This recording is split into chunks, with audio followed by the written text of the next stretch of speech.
Bill and Peggy Stevenson, both 74 years old in February 2011, were childhood sweethearts and active members of the local religious community.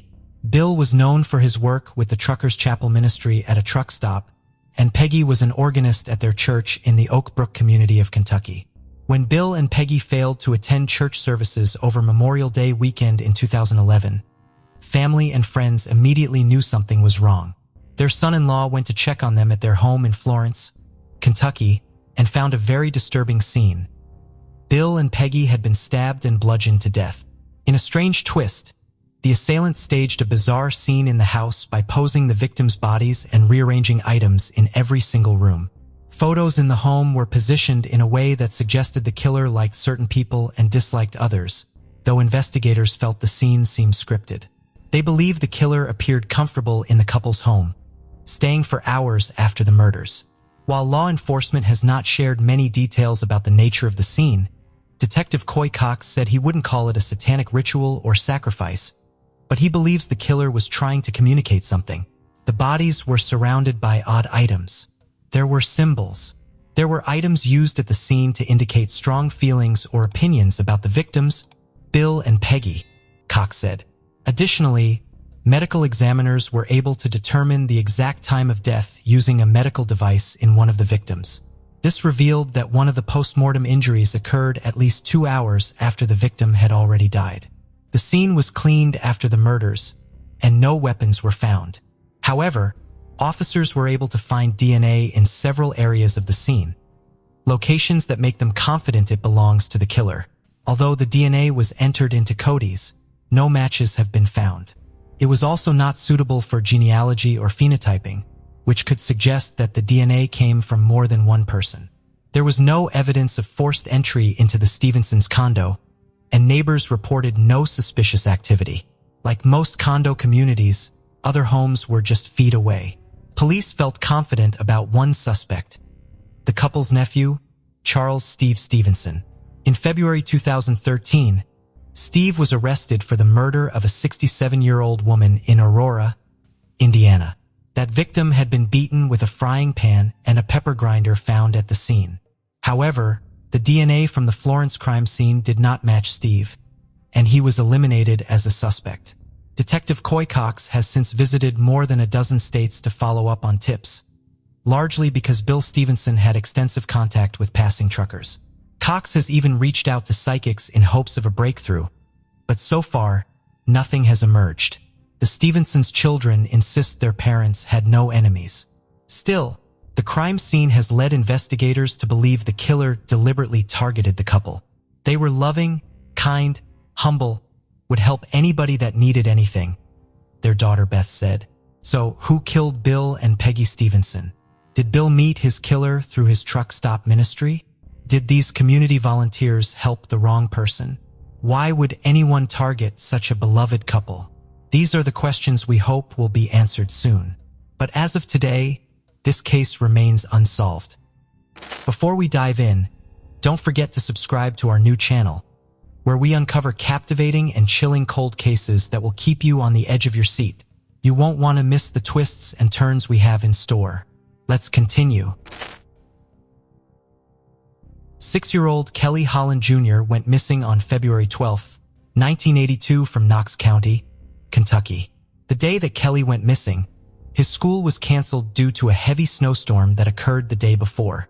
He was at home with his mother, Judy Moore, in a very rural area of eastern Kentucky. Kelly lived with his mother and her boyfriend, Kirk Campbell. His mother states that at around 11 a.m. that morning, Kelly went outside to play. His mother went to check on him around 4 p.m. After checking on him, she went to a neighbor's house to answer a phone call as the family did not have a phone of their own. When she returned, Kelly was no longer in the yard, and when she didn't see him, she assumed he had gone to a friend's house. When it was dinner time around 6 p.m. and Kelly had not returned, she went outside to call him in for dinner but didn't receive an answer. She would then go back inside and eat dinner without him. She said she assumed he had gone to a friend's house nearby to watch the Dukes of Hazzard since they didn't own a TV. Judy later went to the friend's house to get Kelly, only to find out that Kelly had never been there that day. Judy says when she realized her son was missing, she went to her boyfriend's grandmother's home and asked to use the phone to call police. She stated, strangely, she wasn't permitted by her boyfriend's grandmother to call the police until midnight, about 6 hours after his disappearance. This is one of the most perplexing and frustrating points of the case. Why would someone that presumably knew Kelly not allow his mother to call the police and tell them he was missing? Then again, why didn't she just go to another neighbor's house to use the phone? Family members and neighbors began searching the area for Kelly as word got around of what was going on. However, Judy would say the official police search didn't begin until dawn the next day. Initially, law enforcement believed that Kelly had simply wandered off, possibly to one of the abandoned mines located in the area, and possibly had frozen to death. Over the next few weeks, police searched in water wells, creeks, and the nearby abandoned mines. They even checked under porches and in sheds and storage buildings but found no signs of Kelly. Kelly's parents divorced several years before his disappearance. His older brother and sister were living with their grandmother in Jackson, Kentucky because Judy had a hard time caring for them. It is rumored that Kelly's mother and her boyfriend had possible drug addictions and may have been abusing him. Authorities believe someone local was involved in Kelly's disappearance. Many of the neighbors in the area in 1982 had criminal records. While there was a grand jury investigation and Judy was a suspect from the beginning, she has never been charged. Her own sister reported at one point that Judy had killed Kelly and she helped bury the body, but according to Judy in a recent interview, she denied the allegations and says she has nothing to do with her child's disappearance. His case is now classified as a possible abduction. After his disappearance, there were tips that placed him in Florida, possibly in the cities of Tampa or Thanatos. According to Judy, one of his school teachers had told her at one point that a school district in Florida had called and requested his school and medical records. Unfortunately, a fire has since destroyed most of the school's records, so none of this information could be verified. However, why wouldn't Judy give this information to the police? Judy has never been ruled out as a suspect in the case of Kelly's disappearance.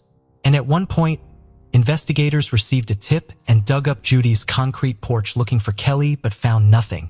Judy, however, has stated that his father Bobby might have taken him or knew someone who had taken him.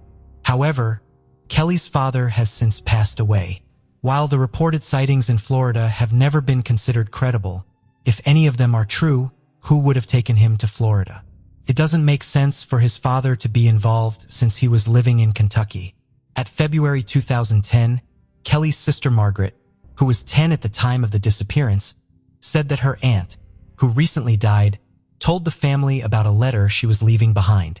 Nothing has ever been said about the letter again, so it either doesn't exist, didn't pertain to Kelly's disappearance, or the family felt it shouldn't be shared with anyone. There are multiple conflicting accounts of what happened that day, most likely because the person giving the information keeps changing the story. For instance, was Judy's boyfriend, Kirk Campbell, at the house that day, or was she there alone? Also, there is conflicting information on whether the parents at the friend's house said they hadn't seen Kelly at all, or that he was there and they sent him home when it started to snow again. There are a lot of strange details in this case with lots of unanswered questions, but after watching the interview with Kelly's mother, I personally don't believe she had anything to do with it. However, sadly, as of today, this case remains unsolved. Alice Fay Jefferson was a 20-year-old Army wife and mother of two who disappeared from Fort Campbell, Kentucky, sometime between 1974 and 1975. She lived on post with her husband, Lee Andrew Jefferson, a soldier who was assigned there between March 1973 and July 1975. The day of her disappearance, her two children, 6-year-old Paula and 5-year-old Johnny, walked home from school after no one came to pick them up. Upon their arrival home, they knocked on the door for a long period of time with no answer. Eventually, Jefferson, the children's stepfather, answered the door, sweating and agitated, claiming that he had been asleep.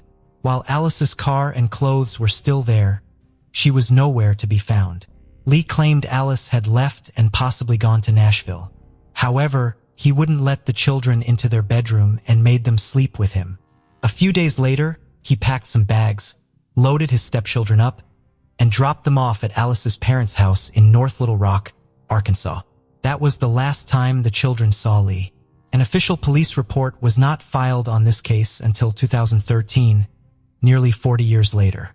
However, both Lee and Alice's parents claimed to have tried to file a police report right after she went missing. Her parents said they called the Kentucky State Police and were told that it wasn't in their district, so they tried the Tennessee State Police. Nearly 40 years after her disappearance, when her children got the help of a private investigator, the wheels began turning. The U.S. Army stepped in, confirming they opened an investigation, but that investigation turned cold. The Army stated in an email, "At this point, we have exhausted all leads in the case and are not actively investigating. However, if new information is discovered, we stand ready to reopen the case and thoroughly investigate all credible information." But the mystery remains. What happened to Alice? Her social security number has not been used since that time, meaning she never got a job, never opened a bank account, and never paid her taxes. Her children believe they know what happened. "I believe Lee Andrew Jefferson killed my mother in the bedroom and dumped her body, and he has gotten away with it," Paula said. Lee has never faced charges in her case and continues to maintain she simply left him. Lee Jefferson now lives in Lebanon, Pennsylvania. The remains of an African-American woman were found in 1975 30 miles from the base in Tennessee but had not been identified. However, a DNA profile does exist, and Paula says the Army took a DNA swab from her and her brother, but there was no match. Her children still seek answers to this day, but unfortunately, this case remains unsolved. 49-year-old Bradley McLaughlin Ross was last seen on January 28, 2006 in Prospect, Kentucky. Brad was supposed to meet his girlfriend for dinner and then attend a motocross racing event at 8 p.m., but he never showed. A friend would speak with Brad around 4:47 p.m. on the phone, and then a surveillance camera would show Brad purchasing gas at a gas station on Lexington Road around 5:30 p.m. He has never been heard from or seen again. Brad would be reported missing the following day. 3 days after his disappearance, his Chevrolet 2500 extended cab pickup truck, which has the words Cardinal Professional Tree Service written on it, was found on the sidewalk in the 600 block of South 35th Street in downtown Louisville. The gas tank was empty, the keys were on the front seat, and the doors were open. There were no indications of a struggle, but a pair of Reebok sneakers that were possibly Brad's were found in the bed of the truck. This leaves an unanswered question. Why was his gas tank empty if he had stopped for gas the last night he was seen? Ross owned his own successful business, Cardinal Professional Tree Service. He is described as having a kind of boisterous personality and as a very friendly individual who was well known and well liked in his neighborhood. The day after his disappearance, he had several appointments scheduled with customers. All the appointments were missed, and it is believed that if Brad had left on his own, he would have made arrangements to cover those appointments. Family and friends say it is uncharacteristic of Brad to leave without warning or neglect his business obligations, and he had no medical conditions that would cause him to wander off. Brad was a graduate of Wagner High School and started his tree business when he was in his early 20s. Although there is no hard evidence of foul play in his case, his disappearance is considered suspicious. A search and rescue team has searched the Ohio River from the 2nd Street Bridge to New Albany, Indiana, for clues as to his whereabouts. However, nothing was ever found, and as of today, this case remains unsolved. Elena Sanchez Hawkins was found murdered in her Elizabethtown, Kentucky home on January 8, 1992. She was only 29 years old. That morning, Elena's husband, Michael Hawkins, called her from work at around 7 a.m. to make sure she was awake to get their oldest son on the school bus. After Elena put their son on the school bus at 7:30 a.m., sometime between then and 10 a.m., something horrible would occur. Michael called the home again at 10 a.m. but received no answer. He called again, and this time the 3-year-old answered the phone and spoke some heart-shattering words. "Mama is bleeding." Michael rushed home and found Elena with her hands bound behind her back and her throat cut. She had been brutally and sexually assaulted and died as a result of blood loss. Her murder has been described by authorities as especially brutal. No evidence of forced entry was found at the home, and authorities have said there were no obvious signs of a struggle either, leading them to believe that it might have been someone she knew. Elena was described as a bit of a loner. She didn't have a lot of friends and instead was very close with her family. Her husband was quickly eliminated as he was, in fact, at work when the murder occurred. One witness told authorities that on the morning of the murder, she had seen a black Datsun truck at the house. The truck was modified in a way that should have made it easily identifiable. However, they were never able to find the vehicle. Her son, who had been in the home that day, wasn't harmed but kept talking about the man, though a full description was never able to be developed. Investigators have said that while evidence in the crime was found and kept, a good portion was tested at the time, and very little remains. There was renewed interest in the case in February 2008 when, in neighboring Breckinridge County, a woman was brutally attacked, raped, and left for dead in what was described as eerily similar to the 1992 unsolved murder of Elena. However, this victim survived and identified her attacker as her neighbor, Ernest D. Pine. Ernest Pine was a 58-year-old retired military man who was married and had no previous arrests. He was charged, pleaded guilty, and sentenced to 17 years in prison. He has been named as a person of interest in Elena's murder, but has never been questioned or formally named a suspect. In addition, Pine was living in Elizabethtown in 1992 at the time of Elena's murder. Ernest Pine is eligible for parole in 2025. Authorities have not conclusively linked the two cases and haven't outright named this attacker as a suspect in Elena's case, but call him a person of interest. Between advances in technology, the vehicle description, and law enforcement still available, this case seems like it could be solved. Michael Hawkins died on April 25, 2004 at age 42, never knowing who killed his wife. As of today, this case remains unsolved. Molly Bish was born on August 2, 1983 in Warren, Massachusetts. She was the youngest of 3 children in the Bish family. With her siblings Heather and John Jr., Molly was a bright, responsible, dearly loved, and active girl. The Bish family originally hailed from Detroit, Michigan, but they moved to Massachusetts in search of a better future. The reason for their relocation was a disturbing crime that had occurred in their Detroit neighborhood. A young woman had been kidnapped on her way home from work and later found murdered. The Bish couple thought Warren would be a much safer place to raise their children, and for the next 15 years, it seemed they were right.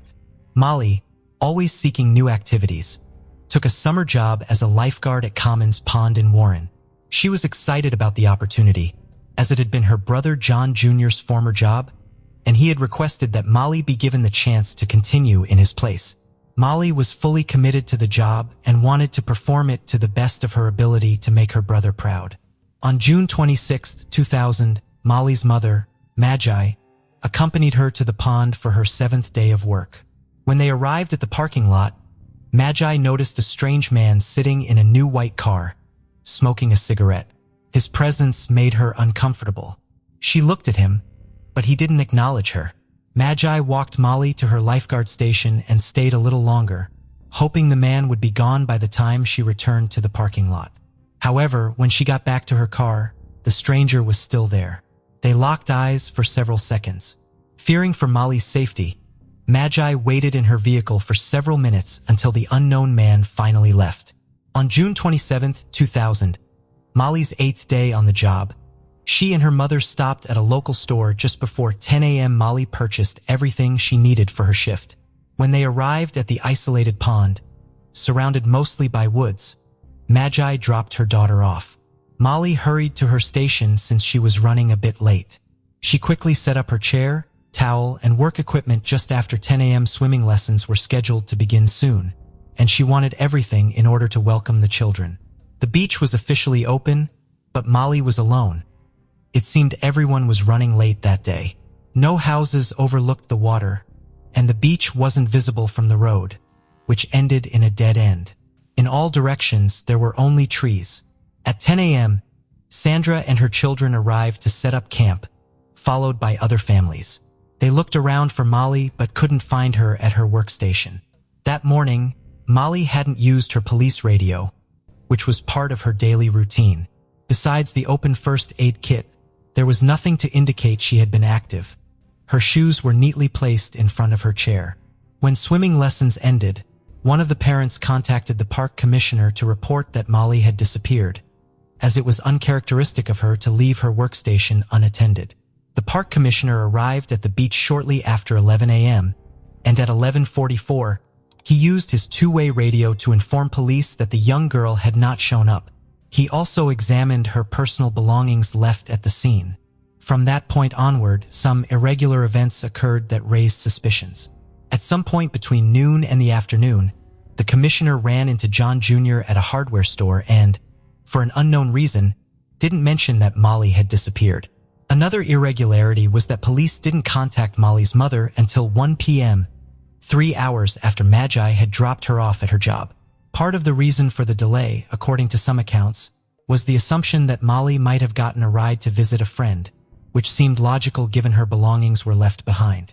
Alarmed after receiving the call, Magi hurried to the pond and found Molly's sandals, chair, first aid kit, radio, and lunch by the shore, but there was no sign of her. Hours later, after the scene had been trampled by beachgoers, children, dogs, and curious onlookers, police realized their initial assessments might have been wrong. The first theory, that Molly had gone off with friends, made sense for an ordinary teenager, but not for someone as responsible as she was. A second theory, that she had drowned, then gained traction. Warren was the kind of small town where nothing much happened. With its picturesque houses and natural beauty, it seemed like a safe place to raise a family, part of the reason the Bish couple had moved there. Police began their investigation by analyzing Molly's belongings and work tools, and something chilling occurred. The unknown man became a suspect because witnesses had seen him touch and examine everything at the disappearance scene, without gloves or care. Magi informed officers that she had seen the man lurking around the pond in the days before. The sheriff's office began an investigation. A local worker testified that he had seen the same man in the white sedan, but not in the pond's main parking lot. The car was parked near a nearby cemetery connected to the pond by a short path. On the morning of June 27th, a truck was delivering sand to the beach. The driver was questioned and said he saw the man parked in the lot just before Magi and Molly arrived. Police searched the pond and surrounding woods but found no trace of Molly. Although there were no signs of struggle at the scene, both police and her family believed she had been abducted. A composite sketch of the man, described as around 50 years old, brown hair, dark eyes, and a heavy smoker, was created based on descriptions from Magi and other witnesses. Simultaneously, a broad investigation was launched, including examination of local sex offenders. None matched the suspect's description. Molly's case became the largest and most costly search for a missing person in Massachusetts history. The abduction gained significant media attention. Her family created a website and email chain to spread awareness. Over 30,000 people received emails about her disappearance. In February 2001, Magi contacted a renowned sketch artist who agreed to create a composite drawing of the man she had seen. They met at a local bed and breakfast and spent 9 hours working on the sketch. Magi later asked the artist to include a cigarette in the man's hand. When she saw the final version, she was certain it matched the man she had seen. In May 2003, a hunter found a blue swimsuit and contacted police, knowing Molly had been wearing one when she vanished. The lead prompted a renewed search. Finally, on June 9, 2003, Molly's body was found in dense woods on Whiskey Hill, a little over 8 kilometers from her home. The official cause of death was not released, but she had been murdered and buried in thick vegetation. The case soon went cold. In February 2005, a man resembling the sketch was investigated for an attempted abduction but was never linked to Molly's case. In February 2007, a registered sex offender matched the suspect's description after attempting to assault a jogger near Warren, but no charges were filed. In February 2009, Rodney Stanger became a prime suspect. He had recently been convicted of murder and lived near Warren at the time of Molly's disappearance. He fished at Commons Pond, hunted in the area where Molly was found, and drove a white car. He also resembled the suspect's sketch, but he was never charged, police couldn't establish enough evidence. In November 2011, another suspect emerged, Gerald Battistoni, a confidential informant. He attempted suicide after learning he was under investigation. He had a long criminal history and lived near the area.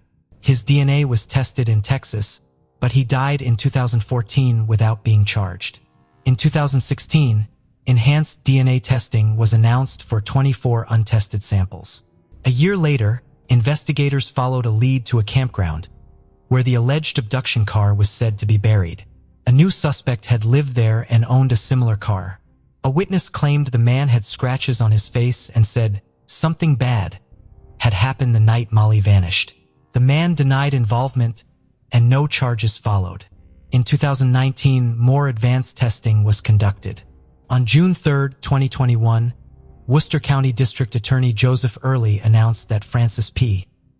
Sumner Sr. was a new person of interest. He had died in 2016 but had an extensive criminal record, including convictions for kidnapping and rape. He lived near Molly, resembled the composite sketch, and had been released from prison in 1998, 2 years before Molly vanished.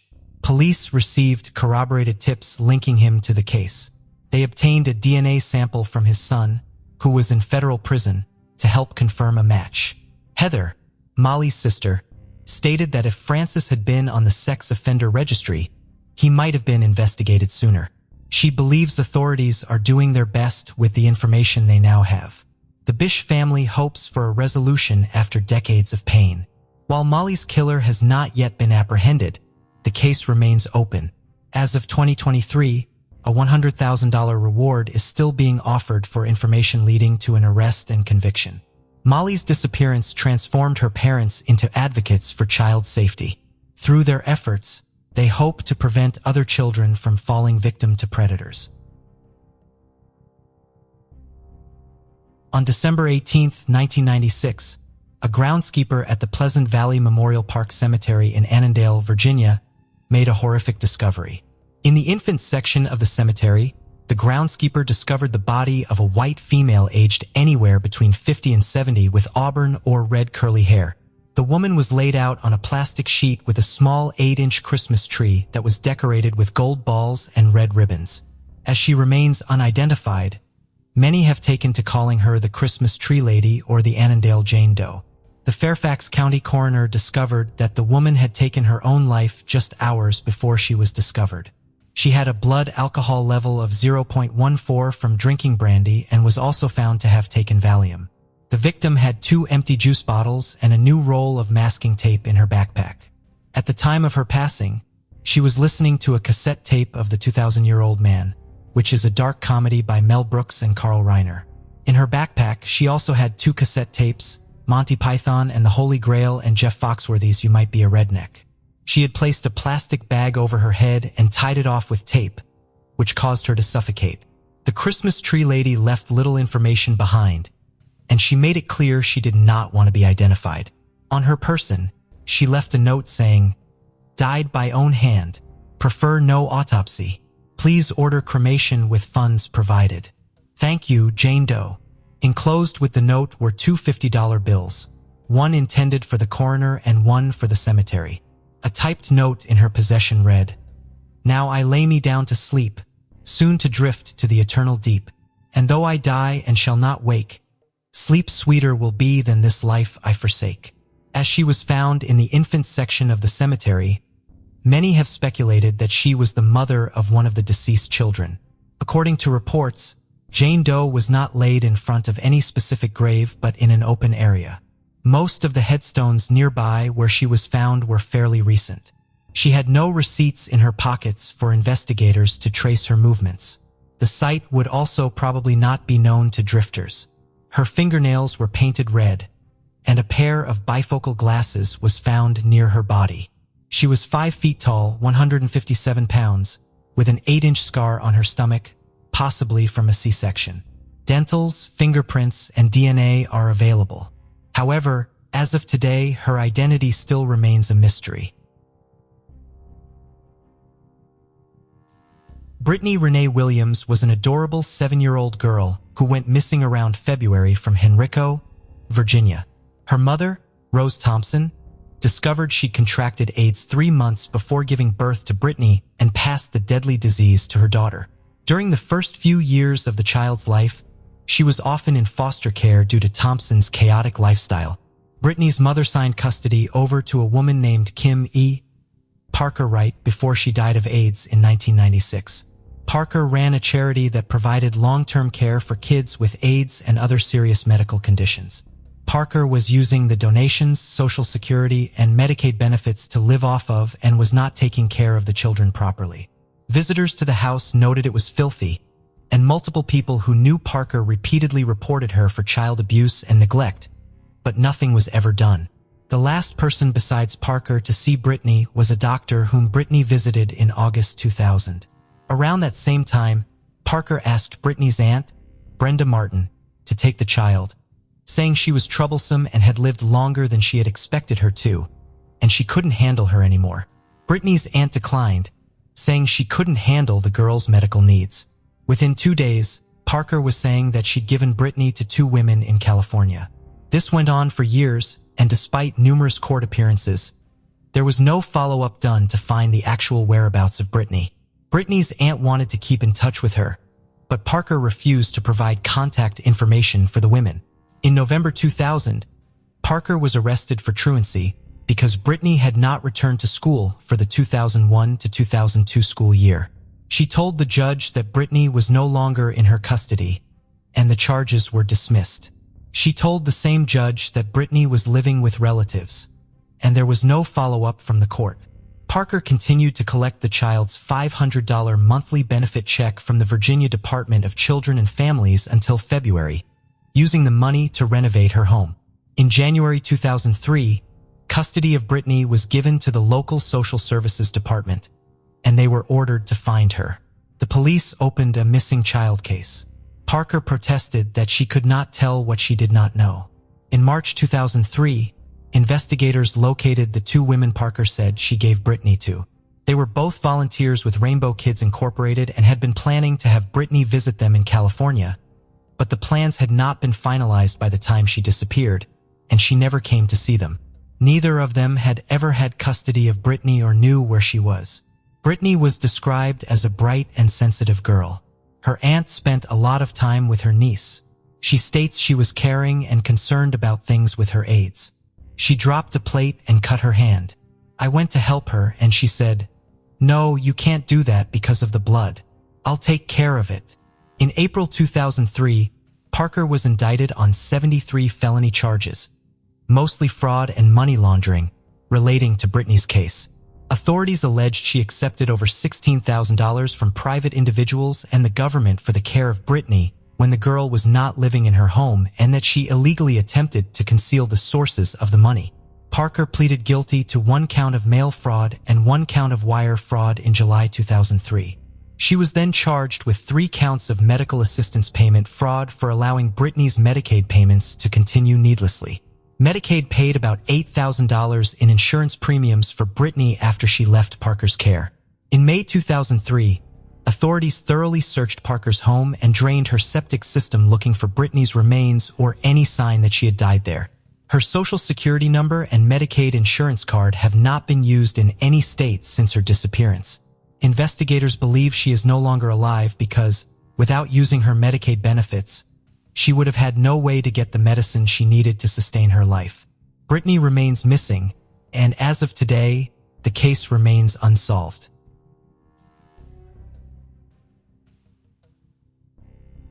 Caitlyn Akens was last seen on December 5, 2015. She was visiting her sister's newborn, and some old friends in her hometown of Springfield, Virginia.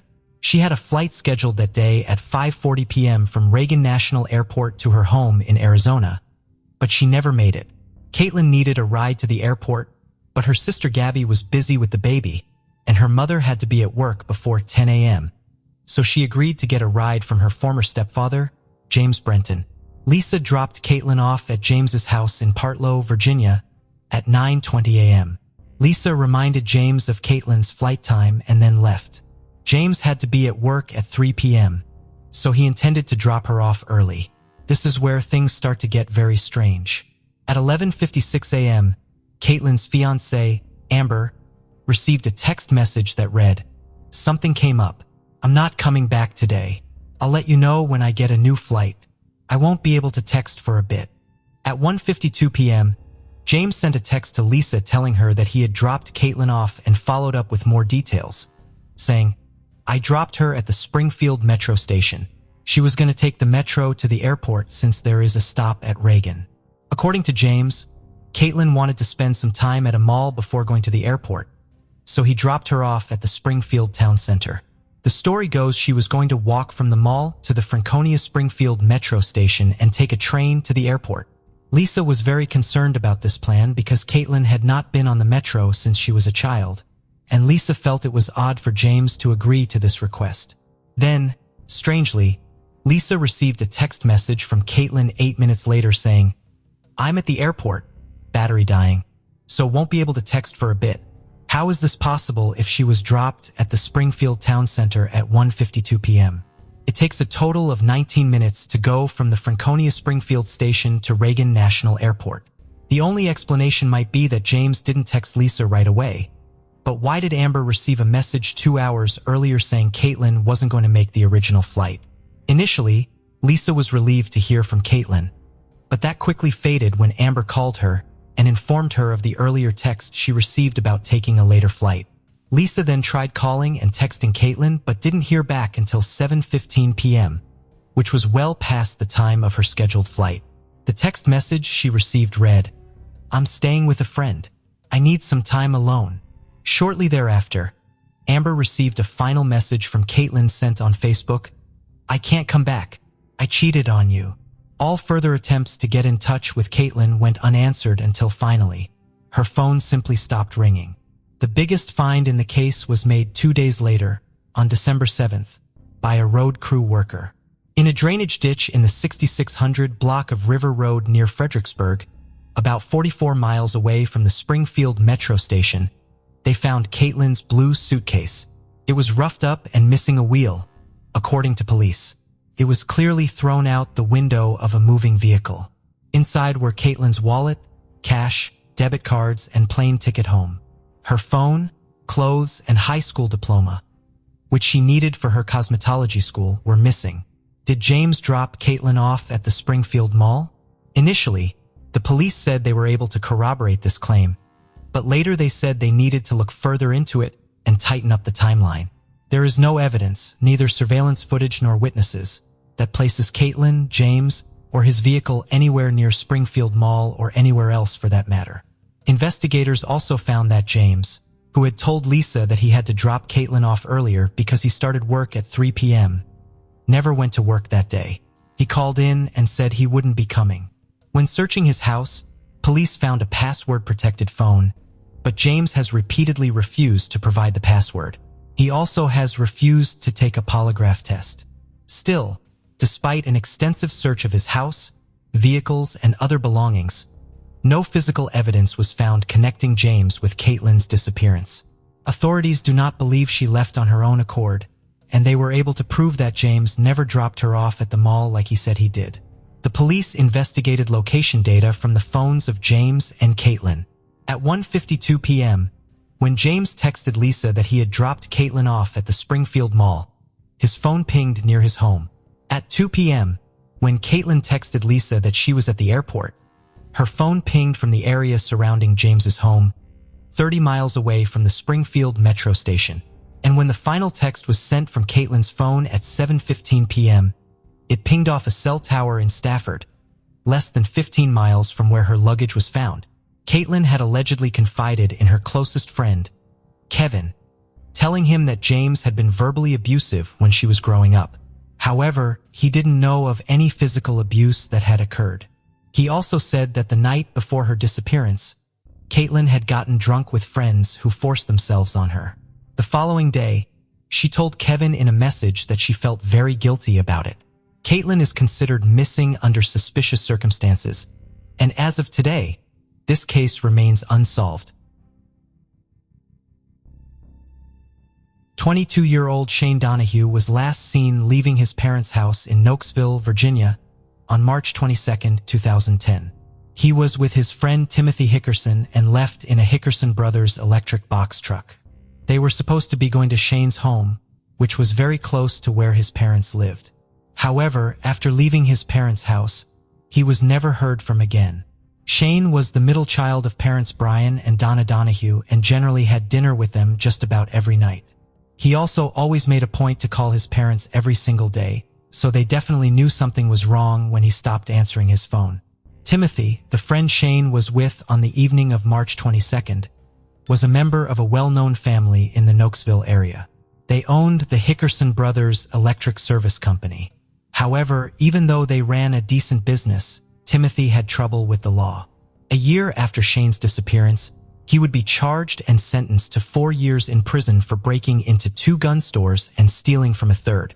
Shane also came from a good home but had minor troubles in his past. 2 years before he disappeared, his roommate was arrested by the FBI for narcotics distribution, and it is rumored that Shane was part of the operation. He also had 2 convictions for the possession of marijuana. Could his disappearance have been related to drugs? On the day Shane disappeared, he was working a job at Colgan Air, where he was installing ceiling tiles. He had employed his friend Timothy to assist with the job since Shane didn't own a vehicle and usually needed friends to drive him around. The job paid $5,000, and he would give Timothy $1,000 of it for helping. That evening, after leaving his parents' house, he was with Timothy, and Timothy is believed to be the last person known to have been with Shane before he disappeared. He is a person of interest in the case, but as of today, he has never been charged. Shane owned 2 phones, and it was discovered that both either simultaneously went dead or were turned off at 4 p.m. that evening. Police would search his duplex where he lived and used luminol to check for blood. His parents paid for cadaver dogs, and searches were made of the Nokesville area lakes, parks, and ponds. In April of 2013, police again searched Shane's home, and a septic tank on the property was drained. However, none of this led to any evidence being found. There hasn't been any activity on Shane's bank account, nothing on his phones, and no calls to his family members. Rumor has it that Timothy and a guy named Craig Madong broke into Shane's house sometime shortly before his disappearance and stole money and medications while Shane was at a party. Timothy claimed he would make it right by giving Shane a ride to Colgan Air and helping him install the ceiling tiles. However, after the job and visiting his parents, he was never heard from again. So who is this Craig Madong, and was he involved? Could all this be over money and drugs? Many believe Shane was murdered by Timothy, possibly for the money he received from the job that day, or that Timothy at least knows what happened to him. All the limited evidence points towards Timothy.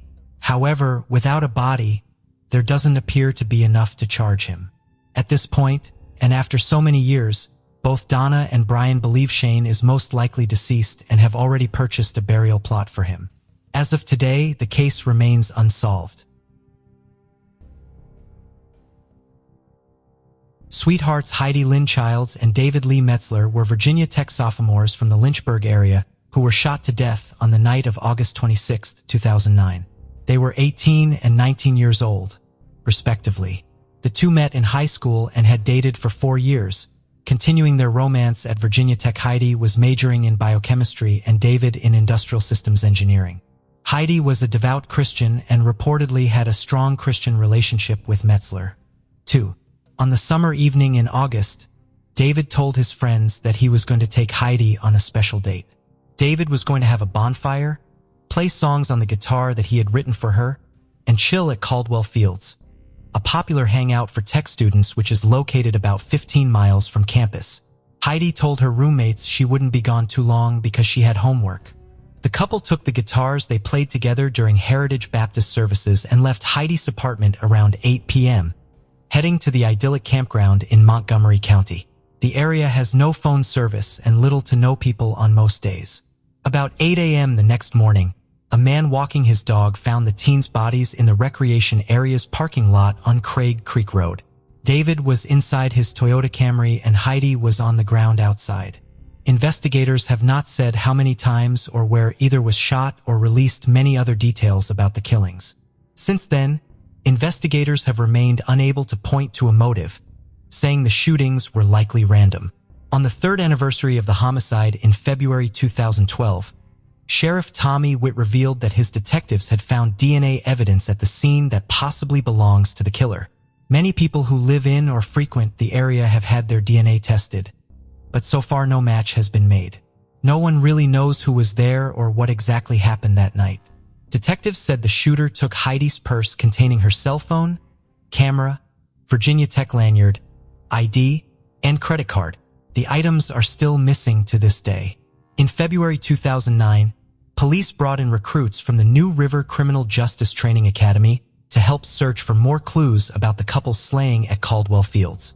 Heidi and David are buried side by side in Virginia Memorial Park in Bedford County, and as of today, their case remains unsolved.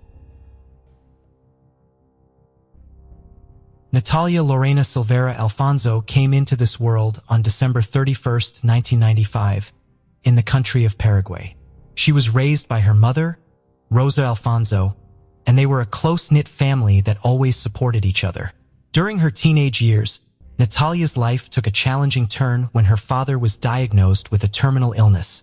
While this news was a devastating blow to the family, Natalyia took it upon herself to help them navigate the difficult situation. She cared for her father until his passing in 2015. After completing her high school studies, Natalyia enrolled in a degree program in accounting. While she excelled in her studies and was highly regarded by her teachers, she soon realized that her true passion lay in becoming a notary.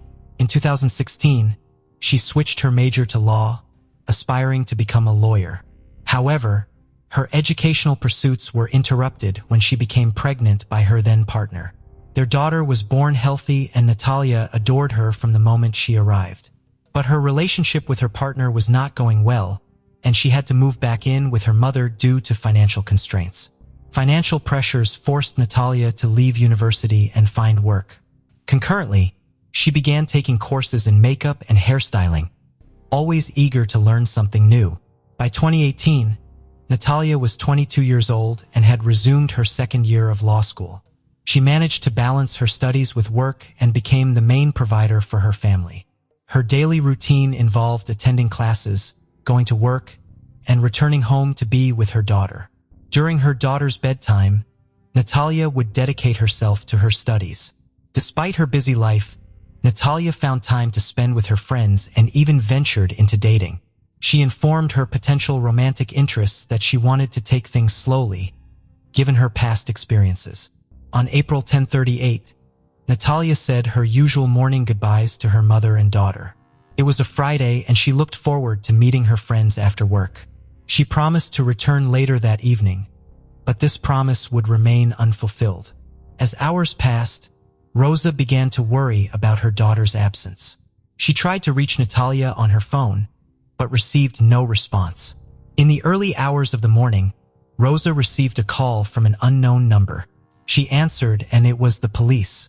They informed Rosa that a charred body had been discovered inside a red Toyota, which was registered to Natalyia. Initially, Rosa refused to believe that it could be her daughter and suggested that Natalyia might have been the victim of a robbery. She believed that the person inside the car was not her daughter. However, the concerned police officers insisted that she come to the judicial morgue. In a state of shock, Rosa made her way to the morgue. Once there, she saw the body and had to confront the painful truth she had been denying. It was Natalyia. She recognized her daughter by her tongue piercing and an unmistakable tattoo. Despite the horrific circumstances, Rosa managed to regain her composure and asked about the cause of death. The forensic physician who had conducted the examination explained that Natalyia had died of asphyxia caused by acute lung edema, followed by burning. But there was more to the grim story. Natalyia had also suffered a gunshot wound to the skull, indicating that she had been unconscious when she was set on fire. It was evident that someone had trapped Natalyia in the car. Both her mother and the police shared the same burning question: who could commit such a heinous act? Investigators reviewed security camera footage near the intersection where Natalyia's car had been found. The footage revealed a thin man with black hair and square glasses approaching Natalyia's vehicle carrying a white bag. He got into the car, reversed it, exited at 1838, and entered a gray Toyota Corolla with license plate BXU 473. He drove away as the explosion occurred. They decided to review the rest of the neighborhood's cameras, especially those at gas stations, in an effort to locate where the man had purchased the fuel and gather more information about his identity. They came across the cameras at a gas station located near the explosion. They observed that the same man had spent around 20 minutes inside the establishment. While this information was useful, it wasn't enough to identify the suspect. Neither Natalyia's mother nor her sister could recognize him. The investigators conducted interviews with several individuals to piece together what had happened the previous night. The first person interviewed was Natalyia's boyfriend. He mentioned that he had spoken to Natalyia around 7:30 in the evening as they had plans to meet. She had informed him that she had a work meeting before. Although her late work commitment had raised eyebrows, he chose not to press further, as their relationship was relatively new and he didn't want to make her uncomfortable. He was quickly ruled out as a suspect. Later on, they interviewed a security guard from a motel called Roxy, located near where the vehicle was found. They showed him photographs of Ulysses and Natalyia's car. The employee recognized both the young man and the vehicle, providing a new lead in the investigation. Natalyia had been a regular visitor to the motel. They also spoke to a cleaning staff member who remembered seeing Ulysses but noted that he had entered the motel alone. When she cleaned the room, it was in pristine condition, with only a bottle of Sprite inside. Luminal tests on the room's floor revealed no traces of blood, indicating that the attack had not occurred there. The investigators decided it was time to visit the suspect's residence. However, when they arrived at his home, they discovered that he was not there. They tracked his card movements and noticed that he had purchased tickets at 5 in the morning to travel to Buenos Aires at 11:30 a.m., where he was currently located. The day after Natalyia's disappearance, the Paraguayan radio station received a startling call. The caller identified himself as Ulysses Nunez, a 28-year-old radio station worker. He confessed to a chilling secret that had been haunting him. He had murdered Natalyia Silveira, the girl everyone was talking about. He proceeded to narrate his version of the events. Ulysses had met Natalyia in 2016 when they became friends on Facebook. Although he lived in the Sunsong, he traveled to San Lorenzo to meet her in person. They continued to see each other and Ulysses fell deeply in love. However, his happiness was short-lived when he stumbled upon a WhatsApp group of escorts where several men claimed to have been with her, some even sharing pictures. This discovery infuriated him. He couldn't believe that the girl he was seeing was involved with other men for money. In his words, he began preparing to react. They continued to go on dates, and on several occasions, he questioned her about seeing other men. However, Natalyia always denied it. Ulysses had already planned to murder her and carried a weapon, but he had never used it. Meanwhile, the men in the WhatsApp group continued to share their experiences with Natalyia. In April 2018, Ulysses decided he had endured enough. On the 9th of that month, he arranged to meet Natalyia at 5 p.m. As Ulysses was leaving from Asuncion, he received a message from Natalyia asking to postpone their meeting by an hour. He reluctantly agreed. However, while he was en route to San Lorenzo, Natalyia called him again, requesting that they meet at 7 p.m. Ulysses opened the WhatsApp group and found that his suspicions were confirmed. Natalyia had seen other men before their encounter. He was furious and didn't want to endure another moment. At the scheduled meeting time, Ulysses maintained his composure. He told Natalyia that he had parked his car a distance away and asked if she could pick him up. She agreed. At 7:30 p.m., they headed to a motel within San Lorenzo. Natalyia continued to look at her phone and smile, which ignited Ulysses' jealousy. After their intimate encounter, Natalyia went to take a shower. While she was in the bathroom, Ulysses decided to check her phone to find out why she had been so preoccupied. He discovered a conversation with a man expressing how much he missed her and how eager he was to see her. When Natalyia emerged from the bathroom, she looked completely different. She had applied makeup, straightened her hair, and changed her clothes. According to Ulysses, she had never looked so alluring, which infuriated him. He couldn't understand why she hadn't made such an effort for him. As they left the motel, they walked to Natalyia's car. Once inside, Ulysses told her he had a gift for her. She didn't have a chance to respond as he suddenly pulled out his 9mm pistol and shot her in the head. The bullet pierced the window and the sound reverberated through the entire block. At that moment, all the neighbors on the block rushed out of their homes to see where the gunshot had come from. Ulysses began to grow nervous. He couldn't leave the car there as his fingerprints were all over it. He started driving around the nearby streets. Around 9:20 p.m., Ulysses arrived at the motel. He left Natalyia's body in the car and requested a room just for himself. Once inside the room, he went to the bathroom to vomit. Afterward, he changed his clothes, attempted to wash the ones he had been wearing, and ordered room service. He had a Sprite and contemplated his next move. An hour and 10 minutes later, Ulysses returned to Natalyia's car. She remained unconscious. He drove to a dark area of the city not far from where he had left his own car, Warrenese. Afterward, he returned to the car and drove to the intersection of Primero de Mayo and Yugoslavia streets. Once parked, he closed the door and threw the key into a vacant lot. He retrieved the gasoline container from the trunk and doused the car. Finally, he set it on fire with Natalyia still inside. Quickly, he headed to his own vehicle and fled the scene, disappearing into the night. That same morning, Ulysses went to the bus terminal in Asunción, where he purchased a ticket destined for Buenos Aires, Argentina. He arrived at Puerto Falcon on the same day at 1:52 p.m., but his conscience tormented him. Despite the radio show host's astonishment, she continued the interview as if nothing had happened. Her only concern was to ensure that the conversation was being recorded. When Releases finished his story, the host asked if he intended to turn himself in, to which he replied hesitantly, "I killed someone and I'm going to rot in jail. What guarantees do they offer me? I'll definitely go to prison and they'll tear me apart." After the call ended, the host contacted the police to share the interview and Ulysses' confession. It was consistent with the security camera footage confirming his guilt. Fabio Sanabria, the officer in charge of the operation, ordered the search for Ulysses in Argentina.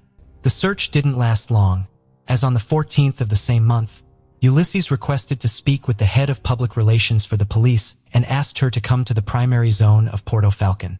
Once there, he confessed to the police chief, just as he had done on the radio. He was arrested that same day and subsequently taken to the police investigations headquarters. Despite Ulysses' confession, the public opinion was divided. Media reports portrayed him as a quiet, Christian, and hardworking young man. He had even been an altar boy and had considered becoming a priest at one point. His mother was well known in Asunción for helping homeless women and encouraging those in the escort industry to turn their lives around. This led to a sense of empathy for him. The fact that journalists referred to Natalyia as Ulysses' girlfriend didn't help matters. Many people started to speculate that Natalyia was an opportunist who had played with the young man's heart, even suggesting that she got what she deserved. Rosa gave several interviews in which she vehemently denied that her daughter had been involved in escort services and claimed that much of Ulysses' account was false. In addition to dealing with the media exposure, Natalyia's family had to navigate a torturous legal process. While the formal charges against Ulysses were filed in 2019, the trial was suspended 4 times by the panel itself, supposedly due to their need to attend to other minor cases such as fraud. The judges weren't giving the case the importance it deserved. What made matters worse was that Natalyia's family showed up each time, only to discover that the hearing had been postponed.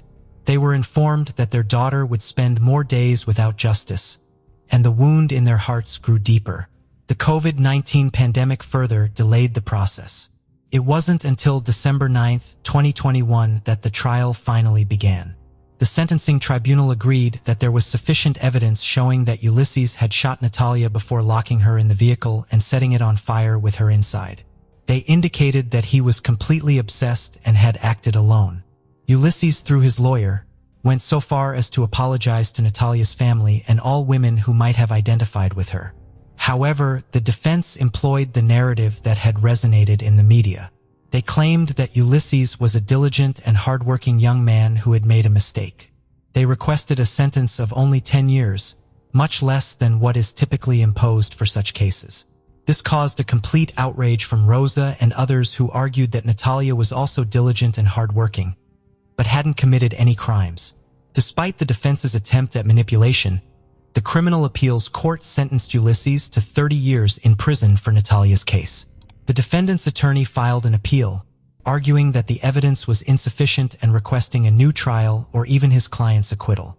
Natalyia's family attorney expressed her complete indignation at this request, stating that seeking annulment and a retrial would mean subjecting Natalyia's family to a painful process once again. On the 20th of the same month, the Justice Tribunal concurred that the judge had imposed a lawful criminal penalty within the legal framework for the crime of femicide. They noted that the principles of sound judgment, the rules of experience, and the principles of science have been respected in reaching the conclusion. The appealed judgment was deemed justified. Just like that, Natalyia can now rest in peace. However, her family, both Rosa and her sister, miss her every day. Natalyia's daughter, who is now 7 years old, currently lives with her father. While she regularly sees her grandmother and grows up in a loving environment, she will always miss her mother. The stigmatization of Natalyia's profession, which led many people to condone what happened, demonstrates the importance of always being honest and never toying with another person's feelings. While nothing justifies the actions of this individual, not everyone channels their emotions in the same way. And unfortunately, some people may cross the line between good and evil. When this line is crossed, terrible things can happen. 29-year-old Sue Roop was last seen in Bentry, West Virginia, on the morning of February 12, 1979. She left a note at home for her children telling them to go to a neighbor's residence if she wasn't home by the time they got back from school. A neighbor saw her get into a blue vehicle, either a truck with a camper top or a van, at 8:30 a.m. She has never been heard from again. Life had been difficult for Sue in the time leading up to her disappearance. She won custody of her children and child support following a bitter divorce after she found out her husband, Raymond Rupp, was having an affair with their teenage babysitter. In the divorce, Sue was awarded custody of their 3 children, Susie, Jessica, and Raymond Jr., along with child support, with the checks coming sporadically, and Sue was struggling to make ends meet. Perhaps most concerning is a series of unfortunate incidents that had recently taken place. She had sustained a serious gash to her head after being run off the road in her vehicle. Her house burned down mysteriously while the children were at their father's, and Sue was spending the night with her sister, and Raymond had taken her to court, attempting to get a portion of the insurance money. She was forced to move with her children into an apartment above a local restaurant. But things were starting to look up. She was expecting to receive $3,000 from the sale of some property in March. She also had a new boyfriend, Peter Brown, who was away in the military, and they wrote letters to each other almost every single day. Monday, February 12, 1979, seemed like an ordinary day for Sue. The mother of 3 prepared the girls for school. Her son had spent the weekend with his father.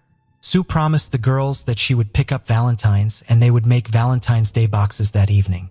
When Sue's children got home from school that day, they were expecting to make the Valentine's Day boxes with their mother. Instead, they found a note on the front door from their mother instructing them to go to the neighbor Carol's apartment if she wasn't home. They chose to stay home, eager to work on their Valentine's Day projects.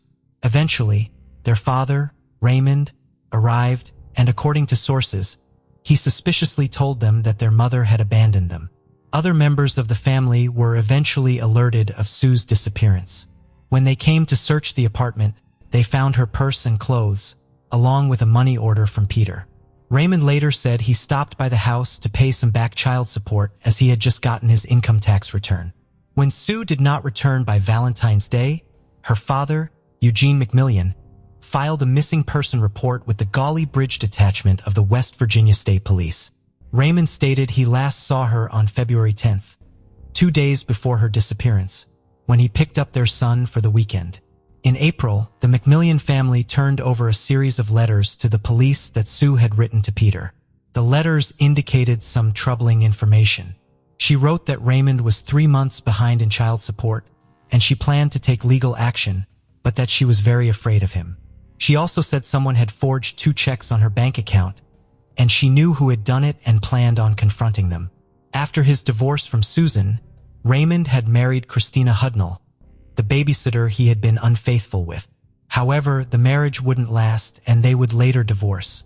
In February 2017, Christina said that in 1980, Raymond had told her that he had, in fact, killed Susan. She stated he told her he left home that day in their vehicle but then got into someone else's car, whom she didn't know, and he was driving that car when he killed Susan.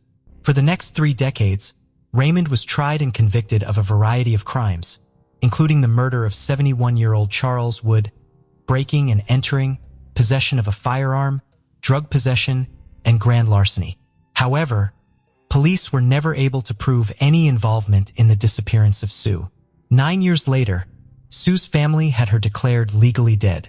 In December of 1993, when a body was found on Bolt Mountain, her family had hoped that it was Sue's and they could get some closure.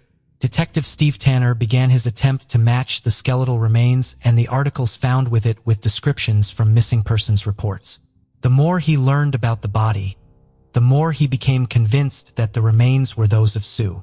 Examination by the medical examiner revealed that the body was that of a female, 5'4" in height, approximately 30 to 45 years of age.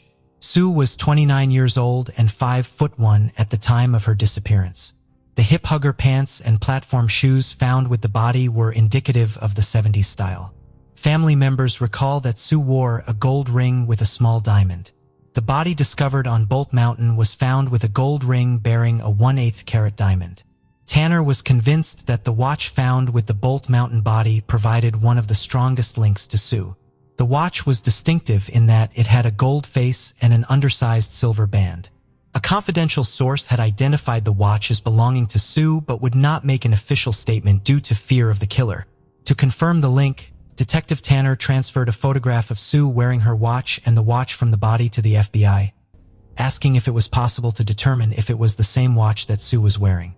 Although FBI examiners indicated that the watches were very similar, the photograph was not clear enough for a positive identification.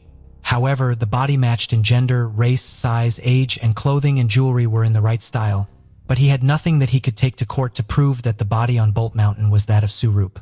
In 1995, Detective Tanner was hopeful due to a new process known as mitochondrial DNA testing. This testing could compare the DNA of the skeletal remains to the DNA of Sue's mother and daughters to determine whether the body was in fact Sue's. In 1995, the Raleigh County Commission approved the $5,000 funding for the test. The first tests conducted were inconclusive. Although nothing in the DNA test eliminated Sue as a possibility, there was also not enough evidence to prove that it was her skeleton. In 1996, the skeletal remains were sent to one of the leading DNA specialists in the nation, Dr. Mark Stonking of Penn State University, for additional mitochondrial DNA testing. Tanner received yet another disappointing answer. The body matched the DNA of Sue Roop's family in 25 of 26 points.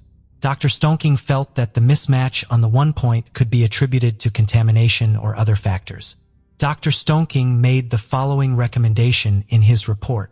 If there is sufficient compelling other evidence to support the claim that the remains are those of Sue Roop, then the DNA analysis should be repeated on an independent sample. Today, Sheriff Steve Tanner continues his battle to bring closure to the family of Sue Roop and justice to her murderer. But as of today, this case remains unsolved.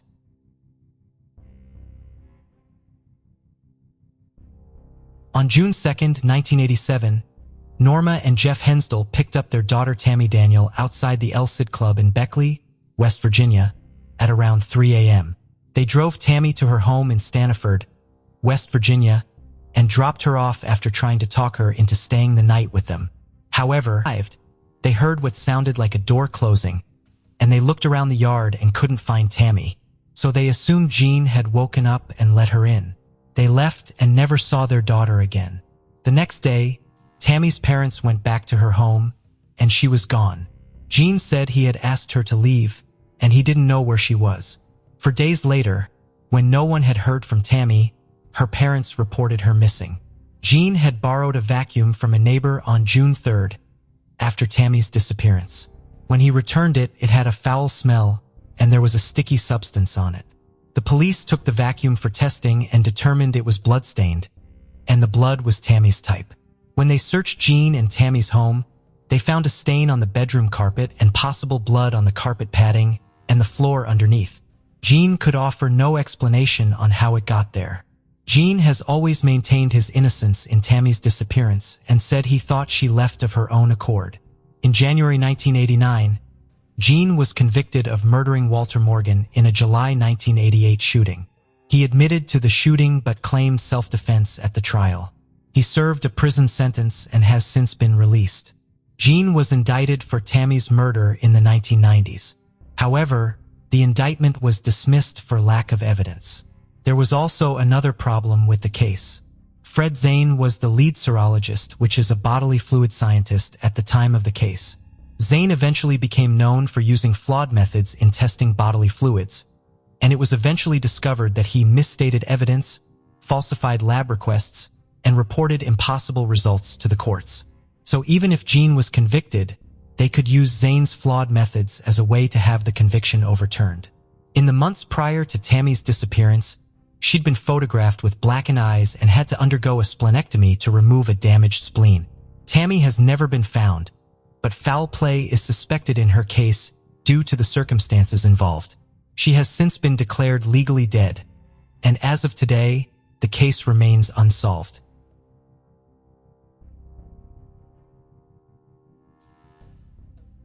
On October 24, 1987, 21-year-old Melissa Morland left her home in Berkeley Springs near Paw Paw, West Virginia, where she lived with her parents. Her parents were under the assumption that she would be spending the night with a friend, completely unaware that as she left the house, it would be the last time they would ever see her. At this time, the identity of whom Melissa was supposed to be staying with is unknown. The last time anyone reported seeing her was later that night with friends at a former High's gas station located on Winchester Street. Although Melissa lived with her parents at the time, she was known to leave for a few days in a row to stay with friends. Therefore, she wasn't immediately reported missing. In November 1985, almost 2 years prior to her disappearance, Melissa was attacked by Dwight David Walls. He also assaulted another woman. Both females testified against him in court, and he was charged with sexual abuse and assault, but reached a plea agreement with the prosecution and pleaded guilty to unlawful wounding. Walls was sentenced to a year in jail, but he could have faced up to 40 years in prison if he was convicted of the original charges. He was pardoned and released only 4 months into his sentence. Melissa disappeared several months later. It isn't clear whether her disappearance is related to the prior assault or whether Walls is a suspect in her case. An in-depth investigation was conducted by then-Sheriff William Spitzer into her disappearance and then later by Sergeant Larry Bradley of the West Virginia State Police during the 90s. Dozens of people were interviewed during the reinvestigation. Several leads were followed and locations searched for a possible body, but nothing was ever found. Along with Sergeant Robert Cooper of the West Virginia State Police, the cold case was reopened but would be unsuccessful in solving it. In February 2014, Sheriff Casey Borer, an investigator in Frederick County, Virginia, and a captain from the Hampshire County Sheriff's Department received information and searched a location near Augusta, West Virginia, but found nothing. The sheriff says someone somewhere knows something about the case. Her father has since died, not knowing what happened to his daughter. Little information is available in her case, and she has basically vanished, but authorities do believe that she is most likely deceased by now. As of today, the case remains unsolved.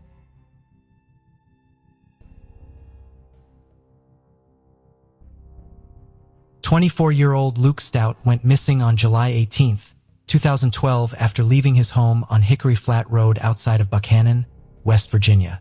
Luke was still living with his mother, Elizabeth, because she was terminally ill, and he provided care for her, with Luke's 3 brothers stepping in sometimes to help. Luke had forgotten to pay his car insurance, so it had subsequently lapsed, and he had been using a bicycle for transportation. A day or 2 before his disappearance, the handlebars on his bicycle had broken while he was out riding. He abandoned the bike in Buchanan but planned to return for it later. On the day of his disappearance, Luke planned to meet with his friend Dylan and bring him a green bicycle frame with one tire on it in exchange for his help fixing his abandoned bicycle. Luke's mother claims that Dylan called and told Luke he was sending a ride and to go to the end of the driveway and wait. Luke told his mother he didn't know who the driver was, but Dylan said the driver would see the bike and recognize him. The person who was sent to pick up Luke has never been identified. A few days after his disappearance, his brothers found his bicycle leaning against a trailer behind a CVS in Buckhannon. It had not been repaired. There is no information as to whether Luke knew the person who lived there, though he would have been familiar with the area. The brothers notified police, assuming an officer would want to question nearby residents about possible knowledge of Luke. They were met with disappointment, as the police simply told them that they should load up the bike and take it home. It was obvious that the bike's handlebars hadn't been fixed. So whatever happened to Luke that day, we know he never made it to town to fix his bicycle. It's also unknown who left the bicycle in that trailer park. Could have been Luke, but it also could have been the clue that broke the case wide open. But the police were not dispatched to the area as requested. To the family's knowledge, they never questioned the friend Dylan, whom he was supposed to be meeting up with either. Prior to his disappearance, Luke told people that Rodolfo Vilgomez Correa, also known as Chino, had threatened him and held a gun to his forehead. His mother described a barrel mark on his forehead that she had seen. Luke had attempted to file a report with the police but was turned away. Correa pleaded guilty in February 2015 in connection with the January 2012 disappearance and murder of Joshua Oberg. The victim's body wasn't found until July 23, 2012, 5 days after Luke's disappearance. Because Oberg was having an affair with Correa's wife, Correa hired 2 of his wife's cousins to kill him. He was sentenced to 40 years in prison. Correa was also in a lot of trouble for multiple firearms found in his possession and re-entering the United States illegally. Luke also knew Correa's wife, and there were rumors that they were seeing each other at some point prior to his disappearance. This has not been verified, and Correa has not been linked to his case. Elizabeth and Luke's brother, Kenny, went to a Buckhannon City Council meeting and made pleas for information on the case, but it led to a confrontation with Mayor Kenneth Davidson. Elizabeth wanted to know why only one search had taken place and why the FBI had not been involved since Correa had put a gun to her son's head. Davidson said he didn't want to respond because he didn't know anything about the case. But then he said, "The police's story and your story don't match up." Elizabeth questioned the mayor on how he could know the stories didn't add up if he didn't know anything about the case. Ultimately, Elizabeth and Kenny were escorted out of the building after Kenny began to have an outburst. It's uncharacteristic of Luke to leave without warning. His family also says several local organizations offered to help, but the West Virginia State Police refused. Luke was very devoted to his family and to taking care of his terminally ill mother. However, as of today, his case remains unsolved.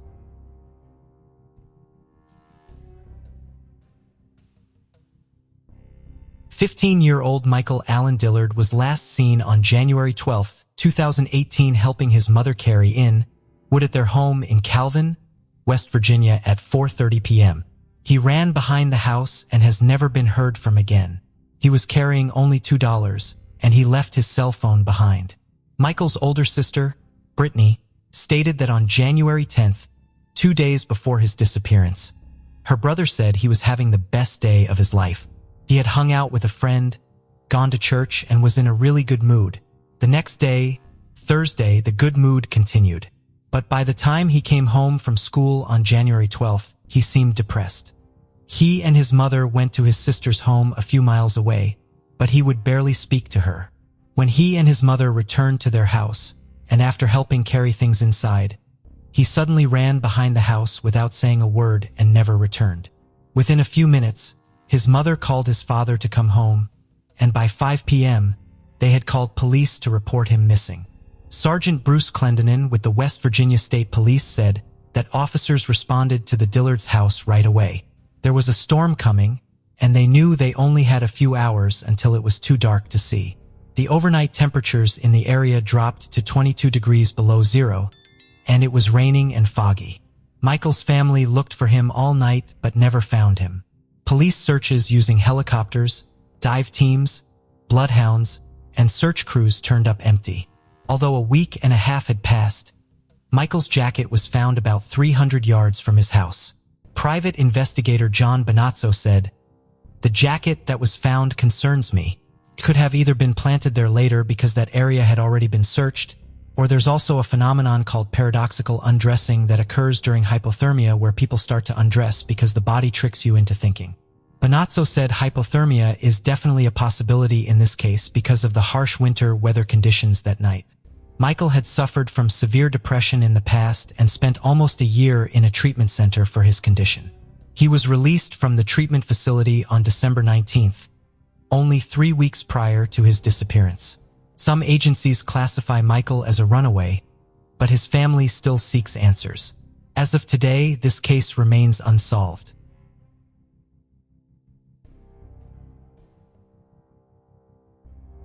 Gloria Martinez Ruiz was born on January 29, 1975, and was the eldest daughter of Alvaro Martinez and Isabel Ruiz, who later had another daughter. The family lived in the city of Alicante, Spain.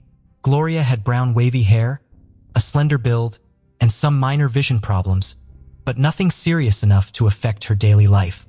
Her childhood was typical for a girl from Alicante, attending school and playing with other kids in her free time. This normalcy continued until she turned 14, when Gloria began experiencing insomnia, which resulted in fatigue and nervousness during her daily activities. Around the same time, she was also struggling with eating disorders. She had issues with her self-image and occasionally didn't consume the necessary nutrients for her health and growth. In addition, she had experienced isolated psychotic episodes, but fortunately, they didn't prevent her from leading a relatively normal life. Despite these challenges, Gloria maintained good academic performance and had plans to pursue higher education in the future. In fact, in 1992, Gloria was an intelligent young woman who was enrolled in a university orientation course. This was a non-compulsory education program in Spain, part of the educational system established by the General Education Law of 1970. It consisted of a single year, equivalent to the final year of high school, and Gloria saw it as an advantage for her university admission. Beyond formal education, Gloria also enjoyed playing musical instruments and was in her 7th year of piano studies at the Alicante Conservatory. Apart from the described challenges, she led a fairly normal life with hardworking parents and a younger sister. Since Gloria's first episodes of insomnia and anxiety, Alvaro and Isabel had done everything they could to seek help for her. They loved their daughter and saw great potential in her, so they contacted Dr. Maria Victoria Soler, a psychiatrist who treated Gloria for 3 years. Despite their efforts and many hours in therapy, Gloria's condition did not improve. She continued to suffer from insomnia, and the resulting exhaustion, along with the anxiety it generated, was taking a toll on her. It was then that Maria Victoria recommended Gloria's admission to the Torres de San Luis Clinic. This clinic, which aimed to be a restful haven for celebrities, charged its patients a monthly fee of 1 million pesetas, equivalent to 6,000 euros at the time. The facility was surrounded by a dense forest, difficult to access at night, and lacked artificial lighting. According to some reports, one of the reasons Maria Victoria suggested Gloria's admission was her connection to the board of directors of the company that owned the Torres de San Luis Clinic. The complex, in which the doctor had a stake, was intended for stressed patients, rest cures, and generally non-severe medical conditions. It featured expansive bungalow-style accommodations, a pool, sports facilities, and gardens. Originally designed for high-income clients who seemingly never arrived, the clinic was in financial trouble, and Gloria was the only patient it had managed to attract. Eager for Gloria to achieve the improvement she needed, Alvaro and Isabel eventually became convinced by the psychiatrist's recommendations. She assured them that the medical techniques used were the most advanced of the time, a claim echoed by the institution's promotional materials. In short, the specialist portrayed it as a top-notch facility. Although it represented a significant financial commitment for the parents, they were willing to do anything for Gloria's well-being. On October 29, 1992, When Alvaro and Isabel bid farewell to their teenage daughter at the entrance of the center, they were heartbroken. Her mother had even requested to stay with her on the first night, but this was denied as it went against the facility's rules. So, with heavy hearts, Isabel and Alvaro left their elder daughter, who was still a minor, at the center. The girls settled into bungalow V1 on the ground floor. Initially, Gloria had the presence of her psychiatrist, who also served as the clinic's deputy director. However, starting at 3 in the afternoon, the teenager was left without the assistance of a mental health professional. There was only one nurse and one assistant, both in their 20s with limited experience. Along with these two, Gloria was also in the company of a couple of people responsible for maintenance and cooking. They were the only 5 occupants of the vast complex, located somewhat in the middle of nowhere. According to the clinical records, within a few hours of her admission, Gloria experienced a severe nervous crisis that necessitated restraints.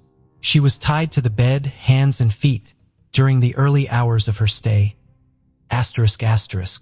According to medical records, this measure was taken to prevent her from harming herself. In the late afternoon, still under the influence of medication, Gloria was taken to the cafeteria by the nurses, but the young girl had no appetite and only consumed a fruit juice. While in the cafeteria, Gloria left behind a note with irregular and shaky handwriting, which read, "I'm afraid to think that I'm dying, and the only light is near me, my God." It seemed that her confinement was not proving to be psychologically restorative for Gloria, who had been suffering from debilitating insomnia and had undergone a sleep cure. However, at this point, she found herself heavily medicated and bound to a bed. Within a few hours of being admitted to the clinic, due to the immense tension and fear of being injected with more drugs, the young girl urinated on herself, and her underwear needed changing. As it later became known, an assistant left her a pair of blue pants and a white shirt because Gloria didn't have another change of clothes. When night fell, in order to ensure that Gloria remained calm, she was administered 4 doses of powerful medications, including antipsychotics. With this combination, Gloria calmed down, but according to her caregivers, she experienced another episode around 1:30 in the morning. In the midst of the crisis, she requested that her restraints be loosened so she could use the bathroom. The young women attending to her agreed to untie her, but, as per their account, her state of nervousness remained so heightened that she continued to be agitated. When she realized that the nurse was approaching with a syringe, intending to administer another injection, she became even more anxious. At this point, the assistants decided to call the maintenance couple to help calm her down. However, according to the nurse's account, Gloria managed to break free from her caregivers and escaped by jumping out of her room's window. Subsequently, she leaped over the clinic's wall, and her whereabouts became unknown. Despite the incident occurring at around 1:30 in the morning, the family was not immediately notified. Gloria's parents were informed of the situation after 8 in the morning when they contacted the civil guard to report her disappearance. They learned that no one from the clinic had alerted the authorities at the time of the incident. The parents vehemently rejected the version of events provided by the mental health center staff. They argued that it was impossible for Gloria, heavily sedated, to have escaped from the nurses, jumped over the high clinic wall, and fled barefoot at night. Moreover, she wouldn't have done all this without her glasses, as she had severe myopia, a condition that made it impossible for her to see images or objects clearly beyond 30 or 40 centimeters from her eyes. Meanwhile, when the neighbors in the area were questioned by the authorities, they claimed to have heard footsteps that disturbed their dogs that early morning. A gas station worker located 3 kilometers from the clinic reported having seen a young girl, fair-skinned with curly black hair, making a call from a public telephone that same morning. The description provided by the man matched Gloria's, which led investigators to believe that despite her visual difficulties, she had managed to leave the clinic. In the following days, the civil guard conducted an extensive search in the surrounding forests, drained ditches, and emptied septic tanks, but found no traces of Gloria. Despite the parents' efforts to speak with various media outlets to keep her case from fading into obscurity, the disappearance of another girl, which occurred 2 weeks later, diverted all media attention. The only ones who continued to focus on the case were the Civil Guard officers who tirelessly pursued any leads that could lead to Gloria.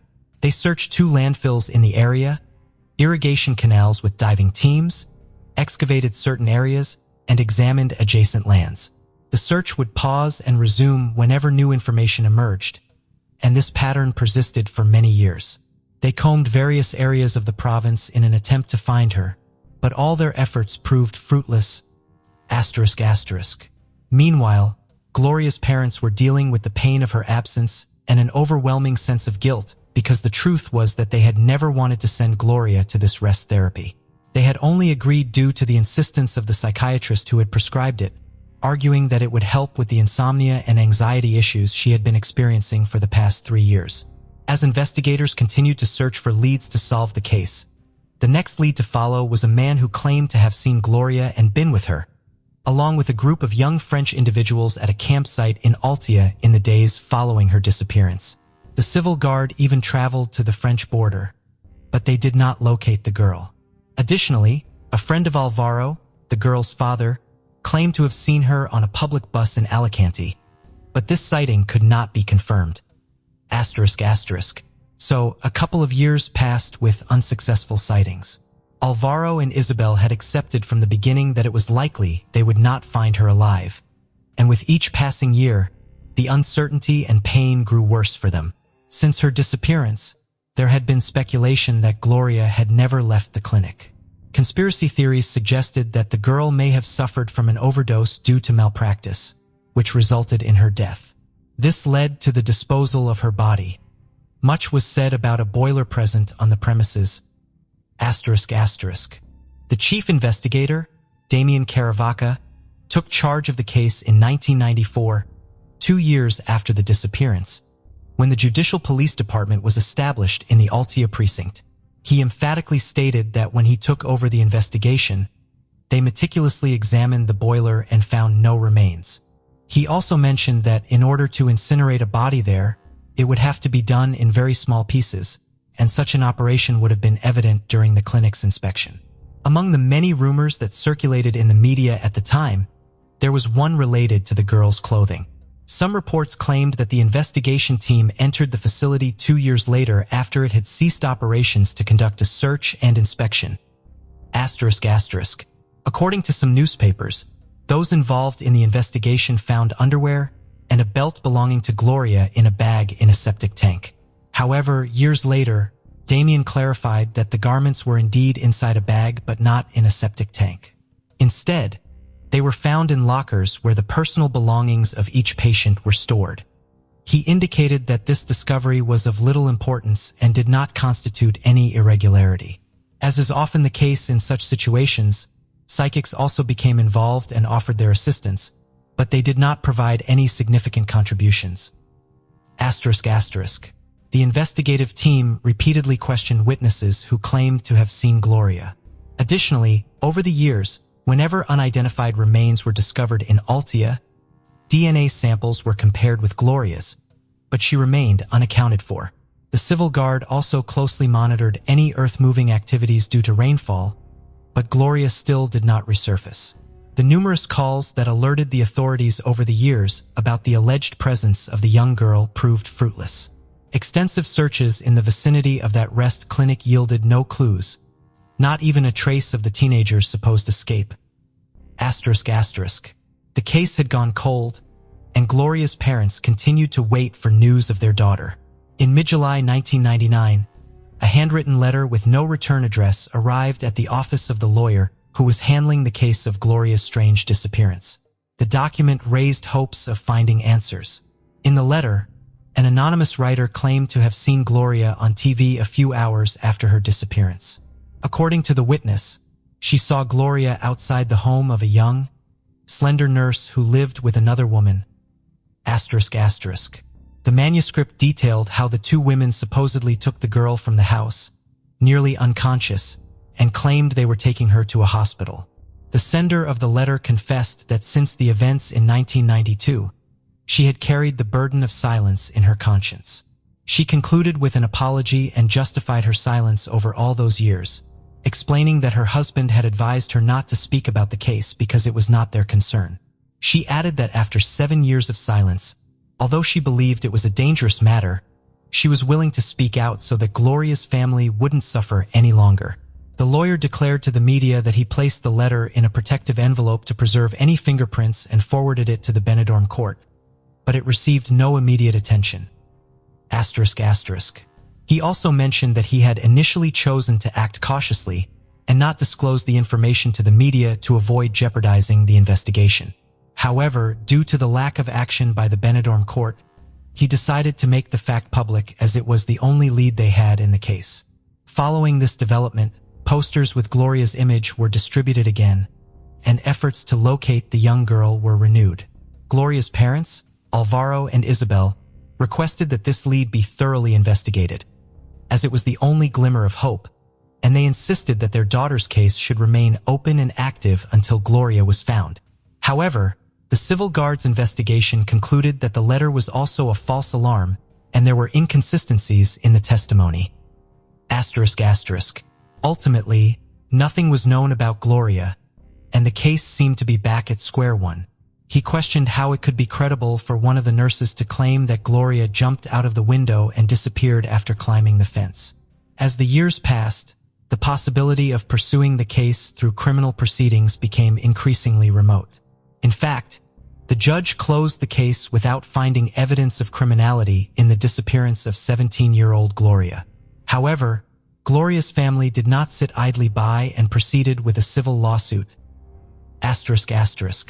In February 2008, it was revealed that the Provincial Court of Alicante had ruled in favor of Gloria's parents in the civil case against both the company that managed the stress treatment center, which was not actually a psychiatric clinic, contrary to what the prescribing psychiatrist had claimed, and the specialist herself.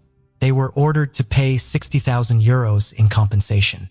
This penalty was imposed because the clinic and the specialist were held responsible for the lack of security at the facilities.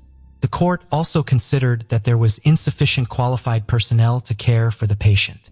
Later on, the compensation was increased to €104,000 as it was deemed that the psychological harm to Gloria's parents exceeded what they would have experienced if they had found their daughter deceased, categorizing the damage as incalculable. It was a small victory for Alvaro and Isabel, but at the same time, it was a grim reminder that the case had closed without criminal accountability. The young girl everyone missed never returned to the familiar place where they had shared so many laughs when they were a family of 4 members and not 3. In 2017, marking the 25th anniversary of Gloria's disappearance, the investigative team of a media outlet aired a program reviewing the entire investigation carried out to locate the young girl. The program contacted a nurse who had worked at the clinic and had resigned just before Gloria's admission. She shared her experience as the first nurse hired to work at the facility. She recalled that when she started the job, she was told that the center would host movie and television stars to relax and rest, but they never mentioned that it was related to mental health. She remembered that on her first day, she found the place beautiful but noticed that there were no tools for conducting electrocardiograms. There were no oxygen tanks, and they didn't even have a first aid kit, so nothing could be resolved. The healthcare professional stated on camera that the place was a sham, and the only thing they did there was administer pills. The former nurse mentioned that she couldn't forget Dr. Maria Victoria Solar, one of the owners of the rest home clinic who ordered Gloria's admission. However, she didn't provide details about why she found her unforgettable. The parents' lawyer also participated in the program and mentioned that even though decades had passed, he still had all the documentation of the case. He recalled Dr. Maria Victoria's statement, where she claimed that Gloria was calm upon arrival at the clinic and said goodbye to her parents. However, once they left, she started to hallucinate. According to the doctor, she had to administer more medication, but it had no effect. She then decided to give her a higher dose and instructed the staff to administer the same treatment every 6 hours, keeping her tied to the bed. Sergio Oliveros, a consulted psychiatrist, stated that according to the reports, Gloria was given 2 types of neuroleptics, which are medications used to treat psychosis. He clarified that when they are administered together, it's known as a delirium cocktail and is only used in very specific cases. ***. He described it as a bomb that sedates the patient, puts them to sleep, and makes them easily manageable. In his experience, someone who received the dose that Gloria did could be asleep for anywhere from 2 to 10 hours. A graphologist believed that the last lines, confused and disordered, written by Gloria on a piece of paper in the cafeteria the afternoon before she disappeared, indicated that she wrote under the influence of some type of narcotic. The parents' lawyer insisted that Gloria was not in a condition to be left alone. She had to be accompanied by the nurses and was later tied to the bed. ***. It was nighttime, and the girl had already spent 15 hours inside the supposed clinic, with her caregivers instructed to medicate her every 6 hours. He questioned how it could be credible for one of the nurses to claim that Gloria jumped out of the window and disappeared after climbing the fence. He pressed further, asking if Gloria could have scaled a wall while medicated in almost complete darkness and with the severe myopia she had suffered from since childhood. Furthermore, he pointed out that there was never any evidence that the teenager had left the premises. The investigative team also revealed that in 2017, the psychiatrist who had ordered Gloria's admission was still practicing and had a clinic in the center of Alicante, but allegedly refused to give statements to the media. ***. In 2017, the newspaper El Mundo also covered Gloria's case. They interviewed the agent who had been leading the investigation since 1994. He stated that he still had Gloria's photo in his work agenda and expressed that for him, the investigation remained open, as he had never forgotten about her. He also revealed some previously unknown aspects of the case and dispelled numerous speculations that had circulated in the media over the years. Until then, the prevailing belief had been that Gloria couldn't have climbed the clinic's wall because it was over 2 meters tall. ***. However, he explained that the wall measured 2 meters from the outside, but was easily scalable from the inside due to certain elements that facilitated access. According to the investigation, Gloria went missing at night and made her way to a gas station in Altia, which was no more than 3 kilometers from the clinic. He indicated that the young girl might have reached it by following the lights of the highway and the city. For him, the testimony of the gas station worker, who claimed to have seen a girl matching Gloria's physical description, wearing blue pants and a white shirt, consistent with what the assistant had provided, was crucial. He admitted that the case had left a lasting impact on him, denied that it was closed, and asserted that the investigation remained active and vigilant for any new developments. ***. The police had not forgotten and would never forget Gloria. The painful memory of a promising young woman remained alive in her family, especially in her neighborhood. Her parents kept Gloria's name on the mailbox as if more than 30 years hadn't passed since she left that house and never returned. That bright student who played the piano and had no serious illnesses, as stated by the psychiatrist who treated her, had ventured down an irreversible path. What was supposed to be a short therapy for sleep issues had ended in an unsolved disappearance.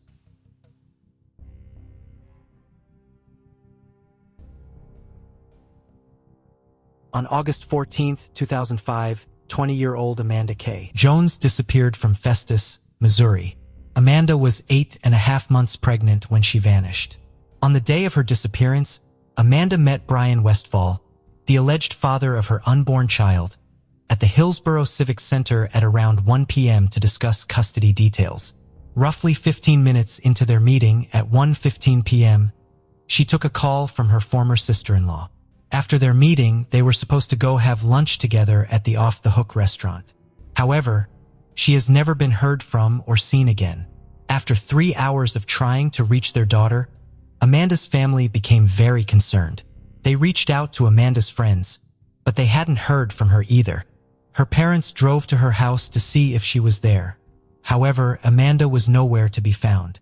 At this point, Brian Westfall is most likely the last person to have ever seen Amanda. Brian and Amanda had dated briefly after meeting at a Christmas party in February 2004, but their relationship didn't last long, and Brian didn't hear from her again until February 2005, when she told him she was pregnant. Brian stated he didn't believe Amanda's unborn child was his, and he didn't want to continue his relationship with her. Amanda told friends she was considering seeking child support from Brian. She met him on the day of her disappearance to discuss his role in the baby's life and what, if any, type of child support she could expect from him. However, on the day they met, Brian would once again tell Amanda he was not the father of her unborn child. Brian's version of events that day changed a few times within 24 hours. First, he said they never made it to lunch because Amanda got upset when he said he wasn't the father of her unborn child. So, according to Brian, she went to the restroom, and when she came out, she no longer wanted to go to lunch. Brian stated he left the Civic Center, and Amanda stayed behind. However, Amanda's mother, Bertha, said that Brian told her that he and Amanda did go to lunch but went their separate ways around 2 p.m. A few hours later, she spoke to Brian again, and this time he said Amanda had gotten upset while having lunch at the restaurant, and he left while she was upset and in the restroom. He would tell investigators Amanda's friends and family went to the Civic Center and found her blue 1997 Pontiac Sunfire still sitting in the parking lot, unlocked and abandoned. At this point, they called the Jefferson County Police Department and reported her missing. Police found her purse inside the vehicle, but her keys, wallet, and cell phone were missing. They also checked her cell phone records and found that the last time she used her phone was when she took the incoming call at 1:15 p.m. At this point, police began questioning many aspects of Brian's story. For instance, the police report showed that Amanda's cell phone records indicated she did not receive or make any phone calls after her quick phone call with her former sister-in-law. However, Brian stated he saw her on her phone later while she was sitting in her car. Even more, the authorities found it inconceivable that anyone, especially a woman 34 weeks pregnant, could sit in a car on a hot and humid August day for 3 hours. It is also important to note that the air conditioning in Amanda's car was broken at the time of her disappearance, making this even more impossible. Also, it was very suspicious that Brian had initially told Amanda's mother they had gone to lunch together as planned and hadn't just stayed in the parking lot. Brian was somewhat cooperative with the investigation and maintains his innocence in Amanda's disappearance. He did allow investigators to search his home, but he limited the places they were allowed to search, and that is the only time they have searched his property. Not only did Amanda have a close and loving relationship with her then 4-year-old daughter, Hannah, but Amanda and her family were also thrilled about the arrival of her second child. Amanda also enjoyed her job as a loan administrator at Eagle Bank and was well loved by everyone who knew her. Detective Doc Coombs, who has worked the case since February 2011, is adamant that Amanda did not leave of her own free will. Her loved ones stated it was very uncharacteristic of her to leave without warning, and she could not walk easily because of her pregnancy. While her former husband, Scott Jones, was questioned by police, he is not considered a suspect in her case and has since passed away as of November 2007. After his death, their daughter was placed in the care of Amanda's parents. Brian is still considered by many people to be the prime suspect in Amanda's disappearance. Not only is Brian the last person known to have seen Amanda, but he is also said to have been far from excited about his impending fatherhood. He apparently had a longtime girlfriend when he and Amanda had connected. There has been no activity on her cell phone or credit cards since her disappearance and no evidence that she checked into any hospital to deliver her baby. Her last known credit card purchase was at a drugstore, where she bought a soda and hairspray hours before she went missing. As of today, her case remains unsolved. Bianca Noel Piper was 13 years old and in the 8th grade at Winfield Middle School when she went missing on March 10, 2005 in Foley, Missouri. Bianca suffered from ADHD and severe bipolar disorder. She had mood swings, aggressive tendencies, anxiety attacks, and difficulty with self-control because of her conditions. Bianca had been in counseling since she was 4 years old. If she did not take her daily medication, she could possibly suffer from hallucinations and be very aggressive. Bianca's mother, Shannon Tanner, claimed that a therapist had advised her to drive Bianca a distance from home and make her walk back alone to deal with her aggression. So when Bianca and her mother had a fight on the evening of March 10th about Bianca not washing the dishes and Bianca had a tantrum, her mother dropped her off at McIntosh Hill Road, a mile from their home, about 6:15 p.m., leaving her with a flashlight. Bianca and her mother had tried the treatment only once prior and it had been helpful, so Bianca requested that it be done again. She also asked to be dropped off further from home than she had before. She never arrived home and has never been heard from again. Her mother would report her missing at 8:20 p.m. That night in February 2005, the temperatures dipped very low, so at first emergency personnel believed she may have gotten lost and froze to death. The road was a gravel road without lights, which is why her mother gave her the flashlight. All Bianca was wearing at the time of her disappearance was a shirt, a hoodie, jeans, and tennis shoes. However, since an extensive search turned up no signs of Bianca, authorities now think she may have been abducted. She has no history of running away from home.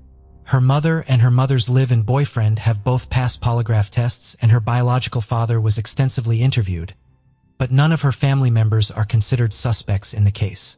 Searchers covered the area for weeks and even the best dog teams in the country couldn't find a trace of her. Investigators interviewed every registered sex offender in Lincoln County within the first 24 hours after her disappearance, eventually clearing all of them. The case files contained more than 200 exhausted leads, including interviews with more than 20 self-described psychics. Many leads came into police after two other missing children, Sean Hornbeck and Ben Omby, were found alive in Kirkwood after their abductions by pizzeria manager Michael Devlin. Authorities initially suspected Devlin could be linked to other missing child cases and formed a multi-jurisdictional task force to investigate this theory. In October 2007, the task force was dissolved with no arrests made in Bianca's case. Bianca's father died in February 2009, but her mother and sister are still alive and looking for her. Phoenix Lucille Colton was last seen sitting in her car in her driveway on Country Brook Drive in the Spanish Lake area of St. Louis, Missouri, on December 18, 2011. Her father saw her drive away at 2:20 p.m., not knowing he might never see his daughter again. She was only 23 years old at the time of her disappearance. Phoenix came from a religious family that regularly attended church together. She had been homeschooled, was a member of the handbell choir, was a regional fencing champion, played the piano, and was even taking violin lessons. While Phoenix had previously attended the University of Missouri, St. Louis, her family later discovered that she had dropped out of her classes and was no longer enrolled. On the afternoon of December 18th, after going to church, Phoenix was seen sitting in the driveway of her parents' home in her black four-door 1998 Chevy Blazer, using her cell phone. Her father, Lawrence, last saw his daughter as she was pulling out of their driveway. Although it was unusual that she hadn't informed anyone where she was heading, he didn't think much about it and assumed Phoenix was going to a friend's house or to the nearby convenience store that she frequented. In the early morning hours of December 19th, her mother, Gloria, could not shake the feeling that something was wrong with her daughter. Phoenix never stayed out past 1:20 a.m. Later that day, Gloria contacted police to report her missing. While the officer who was dispatched to their home claimed there was currently nothing he could do, given that Phoenix was legally an adult, he agreed to run the license plate on her car but found nothing. The only advice he gave the Coltons was to call local hospitals, which they spent the rest of the day doing. Unbeknownst to her parents, at 5:30 p.m. the previous day, 3 hours after Phoenix left her driveway, the Blazer was found abandoned near the intersection of 9th Street and St. Clair Avenue, a 25-minute drive from her home. It was still running, and the driver's side door was open. There was no sign of Phoenix at the scene, and she has never been heard from again. The police had the vehicle towed but did not realize it belonged to a missing person. The Blazer was originally impounded a little more than 2 hours after Phoenix was last seen driving it, and the officer who ran the plates the following day discovered nothing. The Coltons were never officially notified by authorities about their vehicle. The police report later obtained by the Coltons' private investigator includes conflicting information. In one section, it is reported that there was an adult female victim. In another, it was noted that there was no driver. A second report has a filing date listed 2 weeks after the impounding. The Coltons' private investigator notified them that the responding officer was advised by his union representative to speak with no one. That same officer who arrived on the scene claimed he found nothing in the car. However, Phoenix's driver's license, purse, glasses, and shoes were in the car. All the paperwork needed to identify the vehicle's owner, including the Colton's home address, was found in the glove box.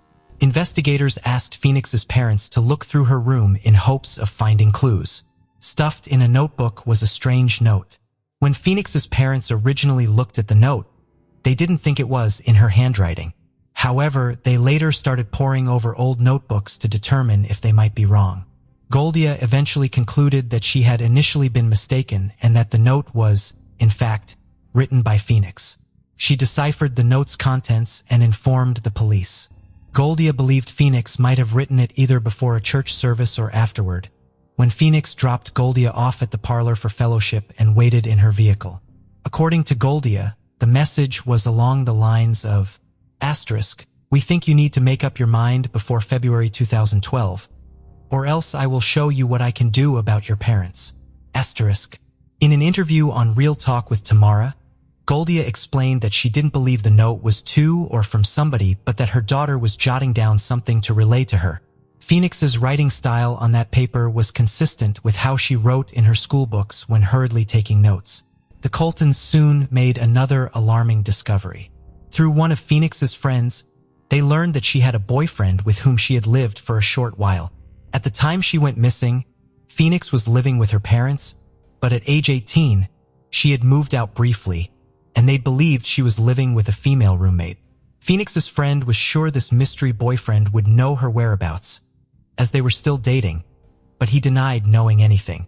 He also told detectives that he hadn't spoken to Phoenix before her disappearance. However, phone records indicate otherwise. On December 17th, records show about 10 calls between them, with one incoming call lasting 116 minutes. On December 18th, he called Phoenix at 9:41 a.m., and they spoke for 6 minutes. That afternoon at 1:46 p.m., Phoenix called him, and the call lasted 1 minute.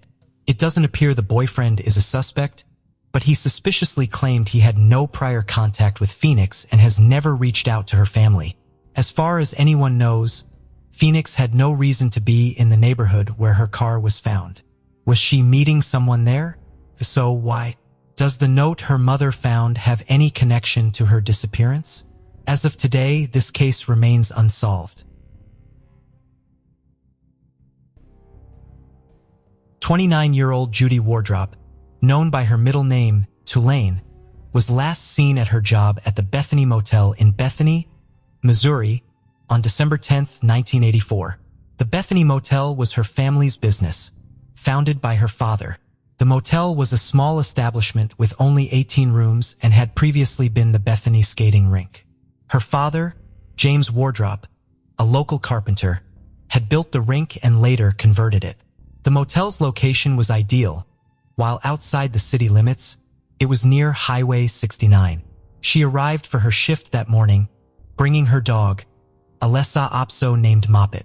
Since taking over the motel, Judy and her sister, Janet, had found the job time-consuming. The two young women oversaw all operations, from checking in guests to maintaining rooms. They alternated shifts, leaving little personal time.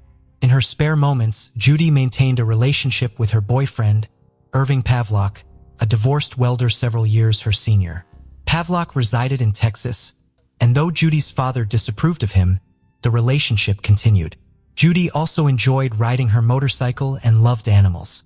On the morning of December 10th, Judy's sister, Janet, left early for a photography class in Kansas City and didn't return until that evening for her motel shift. When Janet arrived, there was no sign of Judy. This was highly uncharacteristic. The sisters were the motel's only employees, and Judy was responsible. She wouldn't have left the motel unattended for long. Judy's car remained in the parking lot. Her purse, ID, clothing, jewelry, the .38 caliber Smith & Wesson the women kept, and money in the cash drawer were all untouched. The only trace of Judy was a half-drunk cup of coffee in a room she had apparently been cleaning. Judy's dog, Moppet, also vanished with her. Janet called police, who launched a search, but nothing was found. None of the motel's guests reported seeing or hearing anything unusual that day. Though Judy's mother had struggled with depression and died by suicide years earlier, Judy had never shown signs of depression. She had already bought Christmas gifts for her family. Judy's sister believes she would have contacted her if possible. James Wardrop died in February 2010, never learning his daughter's fate. As of today, her case remains unsolved.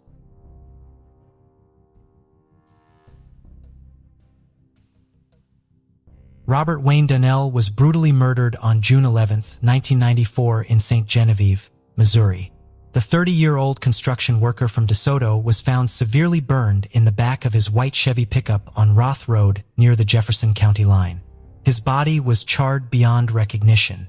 At the time of his death, Robert was survived by 3 sons, the youngest under 2 years old. Described as a likable, low-key man with no known enemies, his murder baffled investigators. Despite numerous interviews and leads, the case stalled with little evidence. Robert had been adopted as a child. Years after his death, DNA testing allowed his children to connect with their biological grandparents, forging bonds with a previously unknown family. Today, information about the case remains scarce. Robert's son, Matt Denell, confirms both the St. Genevieve County Sheriff's Office and Missouri State Highway Patrol pursued multiple leads without identifying a suspect. The family continues seeking answers, but the case remains unsolved. Thank you for joining us on this journey into the depths of unsolved mysteries. Cold cases not only challenge our understanding of the past, but also ignite our curiosity and determination for answers. Remember to subscribe to stay updated on our latest investigations. And if you have any information regarding the cases we've covered, don't hesitate to reach out. Together, we can shed light on the shadows of the past and bring closure to those who seek it. Until next time, stay vigilant, stay curious, and never stop seeking the truth.